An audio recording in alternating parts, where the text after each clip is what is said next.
Le 16 février 2026, l'influenceur congolais Raphaël Ali, encore appelé Illuminate Boy, est au quartier Tchister, à Mongopoku, 6e arrondissement de Pointe-Noire, précisément au PK0 de la route nationale numéro 1.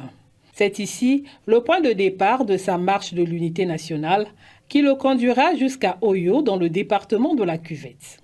Muni de son sac à dos, contenant le strict nécessaire tel que quelques vêtements de rechange, une bouteille d'eau et une lampe torche, il s'est mis en route pour propager le message de paix et d'unité nationale. Car le Congo, notre patrimoine commun, est un et indivisible. Après 6 jours de marche, dans la traversée du Mayombe, il atteint le kilomètre 100. En marcheur averti, Raphaël Ali sait écouter son corps, s'alimentant et se reposant quand il le faut. À quelques kilomètres de Dolisie, dans le département du Niari, Raphaël Ali ne se prive pas du plaisir de graver son nom sur l'arbre de Brazza avant de poursuivre sa route. Passant la nuit tantôt à la Belle Étoile, tantôt dans des logements proposés par certains Congolais de bonne volonté. Des rencontres inédites font aussi partie de l'aventure. Après plus de 3 semaines de marche, Raphaël Ali fait une escale à Ongoni, dans le département de la Kénie-Alima, accueilli par le député Yves Fortuné Mundelengolo et Ourosia. Bienvenue à Ongoni, vous allez passer une nuit ici avec nous. C'est vraiment un plaisir d'être là. Et puis vous allez continuer votre marche. Il faut l'accélérer comme la nôtre. Mais je l'ai accéléré. La nôtre est accélérée. Pendant que j'étais en train de faire cette marche, j'ai écrit à l'honorable et je lui ai fait part de mon initiative. Sachant qu'Ongoni était sur mon trajet et je lui ai fait savoir que j'aurais bien besoin de l'hospitalité.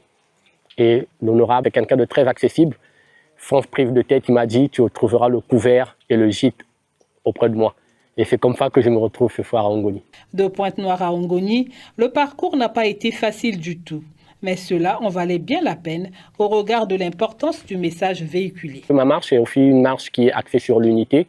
Et donc je fais beaucoup le pont sur l'unité, le bien du vivre ensemble. Et je rappelle à la population congolaise que ce Congo, il est à nous tous.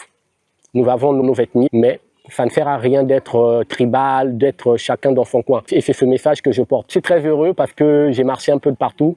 J'ai vu comment un Bakongo se retrouve dans le nord, comment un Téké se retrouve dans le sud. Parce que le Congo, c'est le Congo de tout le monde. Et le président ne cesse de marteler sur la paix, sur l'unité, sur la cohésion.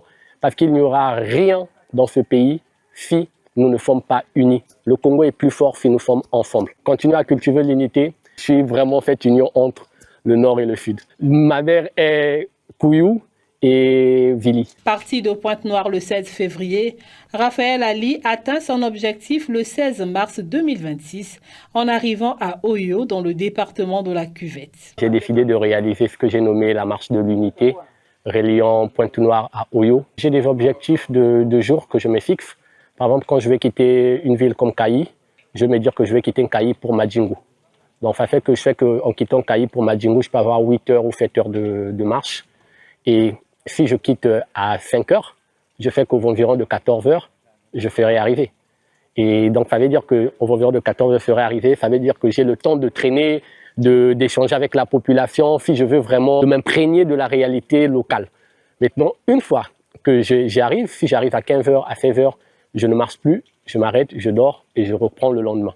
Donc c'est en fonction des objectifs que je me fixe. Il y a des objectifs de 30, de 40, de 20. Ravi d'avoir relevé ce défi, il peut se reposer en attendant de se fixer un autre challenge.